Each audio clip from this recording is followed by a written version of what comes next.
అందరికీ నమస్కారం.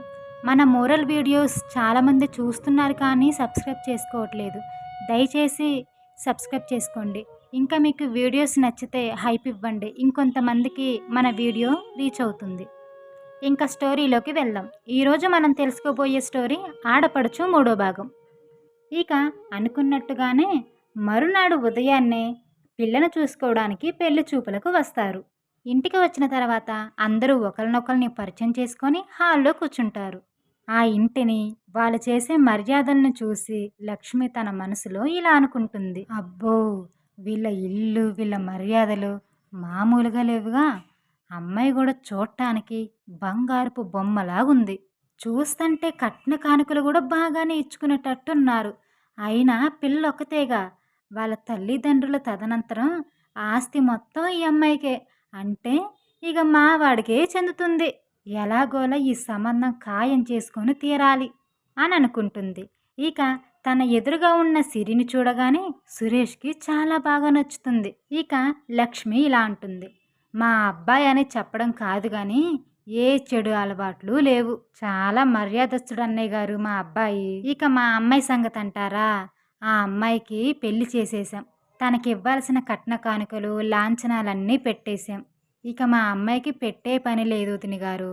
ఉన్న ఆస్తి మొత్తం మా అబ్బాయికే చెందుతుంది అని ఒకరి గురించి ఒకరు కొద్దిసేపు మాట్లాడుకున్న తర్వాత లక్ష్మయ్య ఇలా అంటాడు. మీ అమ్మాయి, మీ కుటుంబం మాకు చాలా బాగా నచ్చాయి బావగారు. మీరు కూడా ఏదైంది ఆలోచించుకొని మాకు కబురు చేస్తే ఇక మిగతా విషయాలు మాట్లాడుకుందాం బావగారు అని చెప్పి ఇక వాళ్ళు అక్కడి నుంచి వెళ్ళిపోతారు. వాళ్ళు వెళ్ళిపోయాక పెళ్ళికొడుకు గురించి కమలమ్మ ఇలా అంటుంది. ఏవండి, ఆ అబ్బాయి మొహం కలగానే ఉందిలే కానీ కాస్త రంగు తక్కువగా ఉన్నాడు. మన అమ్మాయికి ఈడు జోడు బాగుంటదంటారా అని అడుగుతుంది. రంగుదేముంది కమలమ్మ, అబ్బాయి మన పిల్లని బాగా చూసుకుంటే చాలు.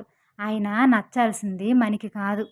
అమ్మా సిరి, అబ్బాయి నీకు నచ్చాడా తల్లి? నీకు నచ్చితే తరువాత ఆ కుటుంబం గురించి నేను కనుక్కుంటాను అని అంటాడు వీరభద్రం. నాన్న, నాకు ఏది మంచిదో నాకన్నా మీకే బాగా తెలుసు. మీ ఇష్టమే నా ఇష్టం అని సిరి అనేసరికి ఇక వీరభద్రం, సరే కుటుంబం మంచిదానిలాగా ఉంది, అబ్బాయికి కూడా ఉద్యోగం ఉంది. ఆ కుటుంబం గురించి ఒకసారి బయట కనుక్కుందాం, తర్వాత నిర్ణయం తీసుకుందాం అని అనుకొని తనకున్న పరిచయాల ద్వారా కొంతమందిని ఆ కుటుంబం గురించి కనుక్కుంటాడు. కానీ అవతల వాళ్ళకు కూడా లక్ష్మి వాళ్ళ కుటుంబం గురించి సరిగ్గా తెలియకపోవడంతో మంచి కుటుంబమే అని చెప్తారు.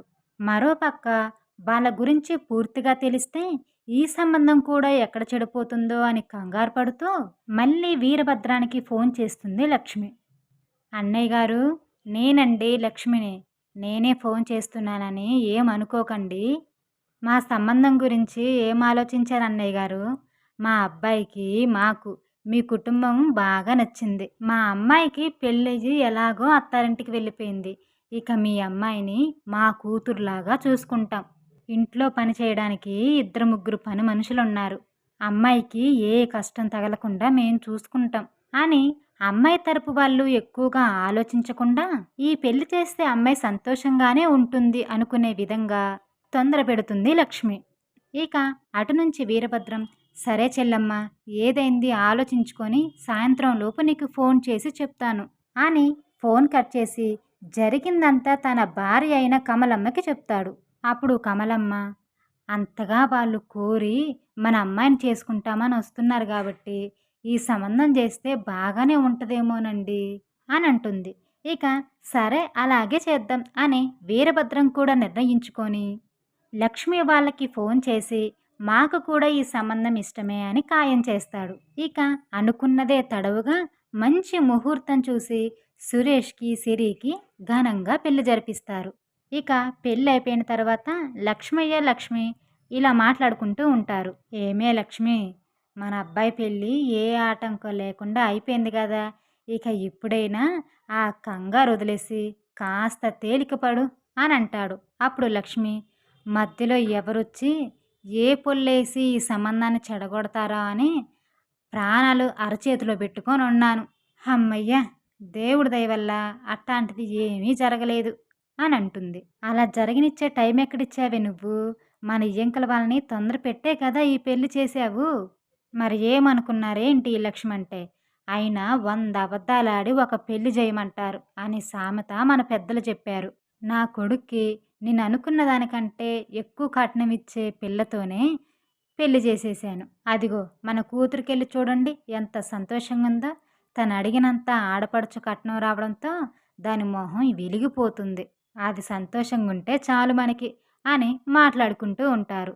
ఇక పెళ్లి తంతు అయిపోవడంతో అందరూ కలిసి మండపం నుంచి వీరభద్రం ఇంటికి వెళ్తారు. ఇక కూతుర్ని అత్తారింటికి పంపుతూ సిరి తల్లిదండ్రులు కన్నీరు పెట్టుకుంటారు.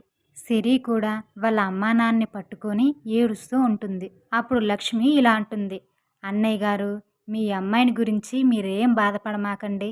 ఇక నుంచి నాకు కూతురైనా కోడలైనా మీ అమ్మాయే గదా. మా కోడలంటే మా ఇంటి మహాలక్ష్మి. అమ్మాయిని మేము కళ్ళల్లో పెట్టి చూసుకుంటాం. మీరు నిశ్చింతగా ఉండండి అన్నయ్య గారు. అమ్మా సిరి, నువ్వొచ్చేది అత్తారింటికి కాదు, అమ్మా నాన్నింటికి. అట్టా చూసుకుంటాం నిన్ను అని వాళ్ళకి ధైర్యం చెప్పి, సరే అన్నయ్య గారు, మేము వెళ్ళి బయట కారు దగ్గర నిలబడతాము. మీరు అమ్మాయిని తీసుకుని రండి అని చెప్పి వాళ్ళు బయటికి వెళ్ళి నిలబడతారు. మరోపక్క లక్ష్మి కూతురు అల్లుడు ఇలా మాట్లాడుకుంటూ ఉంటారు. హేమ, మీ అన్నయ్యకి లేటుగా పెళ్ళైనా కూడా బూరెల బుట్టలో పడ్డాడు. అమ్మాయి వాళ్ళు బాగా డబ్బు, మంచి పలుకుబడి ఉన్న వాళ్ళంట అని అంటాడు. అప్పుడు ఉమ, అవునా, ఇవన్నీ మీకెలా తెలుసండి అని అంటుంది.